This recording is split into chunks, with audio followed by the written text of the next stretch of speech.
నేను మిమ్మల్ని లైక్ చేయండి, సబ్స్క్రైబ్ చేసుకోండి. ఛానల్‌కి ఏమేమి అడగట్ల. మాకు కావాల్సింది ఒకటే, భారత్ మాతాకి జై. మా కోసం కాదు, బోర్డర్‌లో మన కోసం పోరాటం చేస్తున్న సైనికులకి వినిపించేలా కామెంట్ చేయండి. భారత్ మాతాకి జై అని ప్రతి ఒక్కళ్ళు మిస్ అవ్వకుండా కంపల్సరీగా కామెంట్ అయితే వేసి వీడియో చూడడం కంటిన్యూ చేయండి. ప్రపంచ పటంలో పక్కపక్కన ఉన్నటువంటి 2 దేశాలు ఒకదానిని ఒకటి కంపేర్ చేస్తే గనక మనకి, అంటే ఆ దేశాలను పాలిస్తున్నటువంటి ఇద్దరు వ్యక్తుల శైలిలను కూడా మనం గమనిస్తే ప్రజాస్వామ్యం అంటే ఏంటి, సైనిక నియంతృత్వానికి తేడా ఏంటి అనేది మనకు చాలా స్పష్టంగా అర్థమవుతుంది.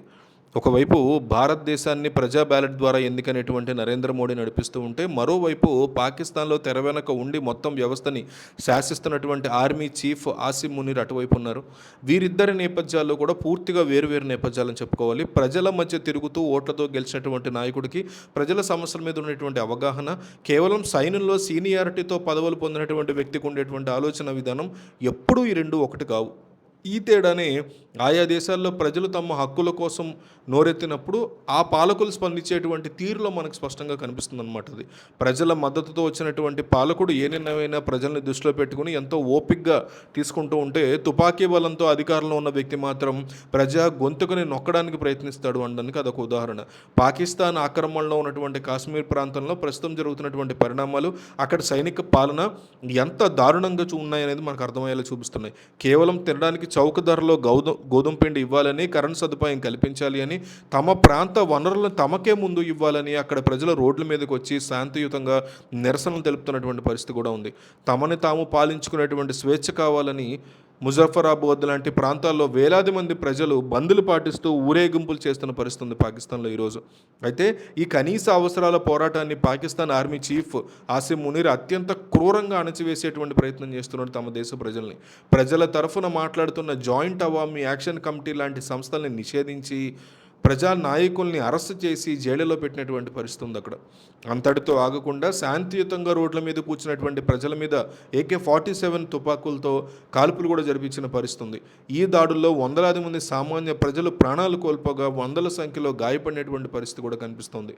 చర్చల ద్వారా సమస్యల్ని పరిష్కరించుకోవడం అనేది మానేసి కేవలం బుల్లెట్లతో సమాధానం చెప్పుకోవడం అనేది పాకిస్తాన్ పాలకులకు తెలిసినటువంటి ఏకైక మార్గం ఇదేనా అన్నట్టు అనిపిస్తుంది. నిజానికి పాకిస్తాన్ చరిత్రను మనం అబ్జర్వ్ చేస్తే, బలప్రయోగంతో ప్రజాస్వామ్యాన్ని నొక్కేయడం వాళ్ళ కొత్తమీ కాదు. గతంలో తూర్పు పాకిస్తాన్లో ప్రజలు తమ భాషను గౌరవించాలి అని, ఎన్నికల్లో గెలిచినటువంటి తమ నాయకుడిని అధికారంలో కూర్చోపెట్టాలని కోరినప్పుడు కూడా అక్కడి సైన్యం ఇట్లాగే ఊచకోత కోసినటువంటి పరిస్థితి కూడా ఉంది. ఆ దారుణాల వల్లే చివరికి తూర్పు పాకిస్తాన్ విడిపోయి బంగ్లాదేశ్గా ఏర్పడినటువంటి పరిస్థితి ఉంది.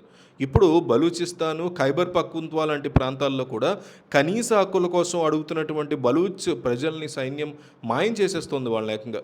దేశంలో ఎక్కడ నిరసనలు వచ్చినా సైనిక చర్యలతోనే సమాధానం చెప్పడం వల్ల ఆ దేశం లోపల తీవ్రమైనటువంటి అశాంతి నెలకొనే పరిస్థితి ఉంటుంది.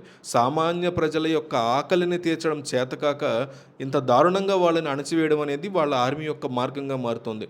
భారతదేశంలో ప్రజాస్వామ్య పద్ధతిలో నిరసనలు ఎదుర్కొనేటువంటి విధానం భారతదేశంలో కూడా గత కొన్నేళ్లుగా విదేశీ శక్తుల యొక్క నిధులతో, కొన్ని రాజకీయ పార్టీల యొక్క మద్దతుతో దేశాన్ని అస్థిరపరచడానికి పెద్ద ఎత్తున నిరసనలు, ఉద్యమాలు ఇవన్నీ కూడా జరగడం అని చూసాం మనం. షాహీన్ బాగ్లో నెలల తరబడి రోడ్లని బ్లాక్ చేసి ఆందోళన చేసినప్పుడు కానీ, ఢిల్లీ సరిహద్దుల్ని దిగ్బంధించి రైతుల పేరుతో పెద్ద ఎత్తున ఉద్యమం చేసినప్పుడు కానీ మోడీ ప్రభుత్వం ఎంతో నిగ్రహంతో వ్యవహరించిన పరిస్థితి అయితే ఉంది. ఎయిర్ కండిషన్ టెంట్లు వేసుకుని కూర్చున్నటువంటి నిరసనకారుల మీద ప్రజల నుంచి ఒత్తిడి వచ్చినప్పటికీ ప్రభుత్వం ఎక్కడా కూడా ఒక్క లాఠీ వాడకుండా డీల్ చేసిందని చెప్పారు. ఒక్క తూట కూడా పేల్చలేదని చెప్తారు. ఎంతో ఓపికగా ఉంటూ ఆ ఉద్యమాలు వెనుకున్నటువంటి అసలైన శక్తుల్ని, విదేశీ ఫండింగ్ మూలాలని కనుగొని చట్టపరమైనటువంటి చర్యలు తీసుకుంది అనే అప్రిషియేషన్ ఉంది. ఉగ్రవాద మూలాలు ఉన్నటువంటి సంస్థల్ని నిషేధించింది తప్ప రోడ్ల మీద ఉన్నటువంటి సామాన్య ప్రజల మీద హింస అనేదాన్ని ఎక్కడ కూడా ప్రయోగించిన పరిస్థితి లేదు. ప్రభుత్వం చూపించినటువంటి ఈ శాంతియుత మార్గం వల్లే ఆయా ఉద్యమాలు వాటికవే బలహీనపడిపోయిన పరిస్థితి ఉంది. చివరికి ఆ ఉద్యమ నాయకులు ప్రజల్లోకి వెళ్ళి ఓట్లు అడిగినప్పుడు వారికి డిపాజిట్లు కూడా దక్కనటువంటి పరిస్థితి అయితే ఉంది. దేశంలో ఎక్కడైనా ర్యాలీలు, ధర్నాలు జరిగినప్పుడు పోలీసులు ఎంతో సంయమనంగా వ్యవహరించే పరిస్థితి ఉంటుంది. హింసని ప్రేరేపించి అంతర్జాతీయంగా దేశ ప్రతిష్టను దెబ్బతీయాలని చూసేటువంటి శక్తుల యొక్క వ్యూహాల్ని మోడీ ప్రభుత్వం ఎంతో చాణక్యంతో డీల్ చేస్తోంది అని మోడీ అభిమానులు అంటూ ఉంటారు.